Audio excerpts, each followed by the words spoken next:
शुरू कर दूँ।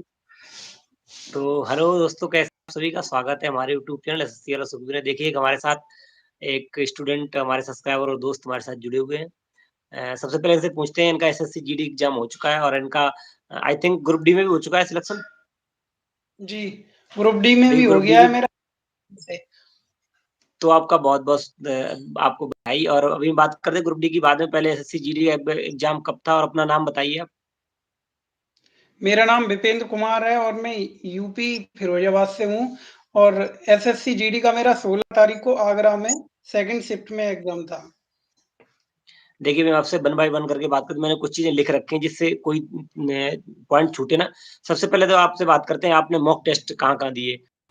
बताइए आप। मैं आरडब्ल्यूए पे और टेक्स्ट बुक पे अप्रॉक्स मैंने 20 से 25 मॉक टेस्ट लगाए थे और आरडब्ल्यूए पे जितने भी मतलब संडे वीकली आते थे, वो सारे लगाए थे और जो तो मतलब डेली वाले आते थे रीजनिंग मैथ के वो भी लगाए थे। देखिए, अभी इस पे बात करते हैं कि आपने कितने मार्क्स राव पे आते थे, टेस्ट बुक पे कितने, वो चीज़ अलग। हम आपसे वन बाय वन सबसे पहले सेक्शन पूछते हैं, मैथ में कितने क्वेश्चन्स आप करके आए और रीजनिंग में कितने करके आए, जीएस में कितने और हिंदी में कितने? उससे पहले हम आपसे पूछेंगे कि मैथ का लेवल कैसा था? मैथ का लेवल बताइए आप।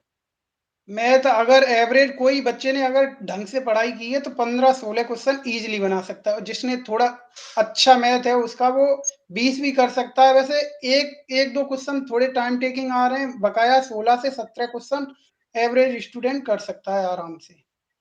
जी, अब मैं आपसे पूछूँगा, बताइए मैथ में सबसे पहले बताइए परसेंटेज के कितने क्वेश्चन थे? परसेंटेज के 2 क्वेश्चन थे। एक तो परसेंटेज का मतलब सबसे ज़्यादा लेंथी जो क्वेश्चन था, पूरे 20 क्वेश्चन में सबसे ज़्यादा लेंथी एक परसेंटेज का ही क्वेश्चन था और बकाया एक सिंपल था और डिस्काउंट के भी 2 क्वेश्चन थे और जो मतलब 2D और 3D से 3 क्वेश्चन थे। एक शंकु का नहीं, नहीं, था, पूछ रहा था, बताइए एवरेज से कितने क्वेश्चन थे? एवरेज से एवरेज से 1 क्वेश्चन था बस। और सीआई-एसआई से कितने क्वेश्चन थे? सीआई के होंगे 2 क्वेश्चन, एसआई का एक भी नहीं था। और मेंसुरेशन से आप बता रहे 3 क्वेश्चन थे, 2D से थे या 3D से? 2 2 थे 3D से, 1 2D से। अच्छा, क आप ये बताइए, कोई क्वेश्चन ऐसा था जो ऑप्शनल भी हो रहा था जिसका आंसर या 2D का या 3D का? एक तो ऐसा था कि उसमें मतलब शंकु दे रखा था, उसकी त्रिज्या बढ़ाई जाए और उसका वो बढ़ाया जाए मतलब उसके आयतन पर क्या फ़र्क पड़ेगा? ठीक, समझ गया, ऐसा परसेंटेज से क्वेश्चन ही था। आता है दोनों, उसको परसेंटेज में भी पढ़ाया जाता है। तो हाँ, ओवरऑल हाँ, बात करें मैथ, तो मैथ रॉ से कैसा मैथ था? रॉ जैसा आता था या मतलब नहीं, नहीं, आरडब्ल्यू एक जैसा? उससे तो काफ़ी ईज़ी था। उसमें तो मतलब थोड़ा ज़्यादा टफ़ कर देते थे, उससे ईज़ी था, काफ़ी ईज़ी था। अच्छा, टेक्स्ट बुक से थोड़ा, टेक्स्ट बुक टेक्स्ट बुक जैसा जैसा मैंने टेक्स्ट बुक पे बिल्कुल टू कॉपी उसी की तरह था पूरा लेवल। जैसे अच्छा, जीएसई तो अब मैं अब आपसे सेक्शन पूछूँगा, आप घबराइए नहीं। तो दूसरी चीज़ पूछते हैं आपको, रीज़निंग। रीज़निंग में आपसे मैं टॉपिक पूछूँगा और एक कितना एवरेज बच्चा क्वेश्चन कर सकता था? रीजनिंग में एवरेज बच्चा 18 से 18 तो हर एक बच्चा कर सकता था। रीजनिंग थोड़ी मेरी स्ट्रांग है तो मुझे तो मतलब 20 में 20 बन गए थे। सिर्फ़ 2 जो बता रहे थे बच्चे टाइम टेकिंग आ रहे हैं सीटिंग अरेंजमेंट के, वो मेरे तो मतलब ईज़िली बन गए थे, कोई ज़्यादा दिक्कत आई नहीं थी। 15 से 18-20 मिनट में पूरी रीजनिंग मतलब बन गई थी अच्छी तरीके से। अच्छा, मैं आपसे पूछ रहा हूँ कि अब सीटिंग अरेंजमेंट के और ब्लड रिलेशन के कोडिंग वाले क्वेश्चन थे, जैसे ए प्लस बी की माँ है, ए माइनस एक ऐसे ब्लड क्वेश्चन थे? रिलेशन का एक ब्लड रिलेशन का कोडिंग वाला था और सीटिंग अरेंजमेंट के एक सर्कुलर वाला था और एक लाइनिंग वाला था, 2 सीटिंग अरेंजमेंट के थे। अच्छा, अच्छा। और बकाया अच्छा, जो और सीरीज़ सीरीज़ और थी वो सीरीज़ बिल्कुल सिंपल थी, डिफरेंस तो हो रही थी।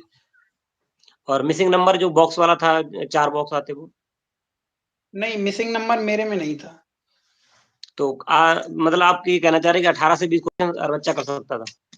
बिल्कुल, बिल्कुल 17-18 तो हर बच्चा कर सकता है, जिसने थोड़ी भी तैयारी की है वो 17-18 तो कर लेगा।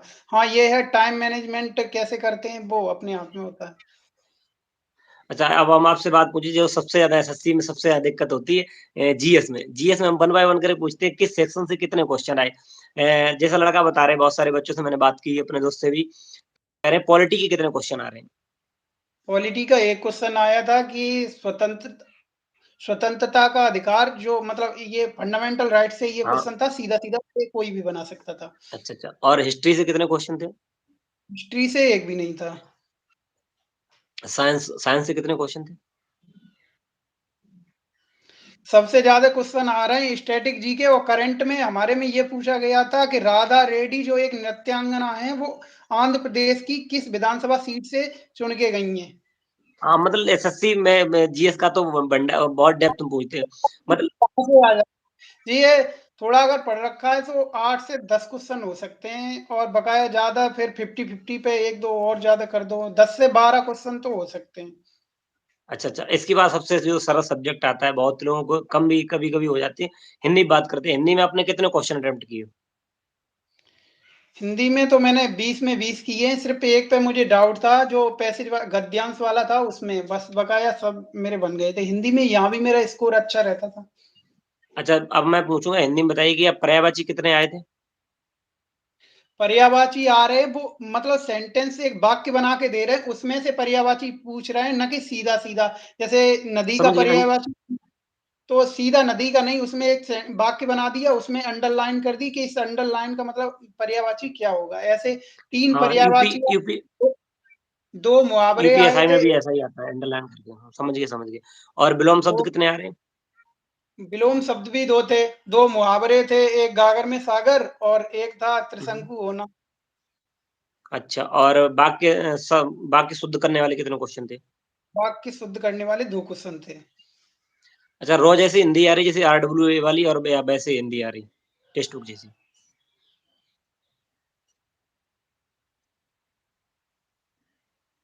क्या आपकी बात नहीं आई साहब? मैं ये कह रहा टेक्स्ट बुक जैसी हिंदी आ रही है या आरडब्ल्यूए वाली जैसी आ रही है? नहीं, टेक्स्ट बुक जैसा ही लेवल है, पूरे पूरे सेट का ही टेक्स्ट बुक जैसा लेवल है। मतलब यहाँ पे आरडब्ल्यूए पे थोड़ा टफ ही रखते हैं, वो हिंदी भी टफ रखते थे। अच्छा, अब हम आपसे बात पूछते हैं लास्ट में आपने सेक्शन बताएँगे आपने मैथ में कितने अटेम्प्ट किए, हिंदी में कितने अटेम्प्ट किए और रीजनिंग में कितने किए और जीएस में कितने अटेम्प्ट किए? हिंदी में तो 20 में से 20, 20 में से 20। मैथ में मैंने 18 क्वेश्चन किए हैं क्योंकि 2 क्वेश्चन थोड़ा ज़्यादा टाइम ले रहे थे इसलिए वो स्किप कर दिए और 12 क्वेश्चन मैंने जीएस में किए हैं।